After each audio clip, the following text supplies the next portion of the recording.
Oras ng kwento. Noong grade 7, nagpunta kami sa aquarium. Medyo walang pakialam ang aming guro. Naisip namin na pwedeng lumayo sa grupo. Tumakbo kami, tiningnan lahat ng tangke. Ayaw lang naming masira ang kasiyahan. Makalipas 20 minuto, may lumapit at nagtanong, "Kasama ka ba sa field trip?" "Oo." "Malayo ka sa grupo? Sumama ka."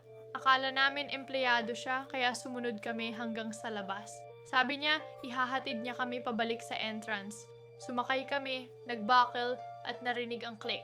Nakulong kami. May kutsilyo raw siya kung mag-ingay. Nagmaneho siya ng 15 o 20 minuto bago tumigil. Gusto raw niya kaming paghiwalayin at makipagtulungan. Bumaba ako, lumapit kaibigan ko sa pinto, sinuntok ko siya.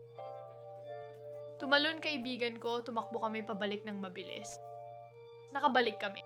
Di man lang alam ng guro na nawala kami.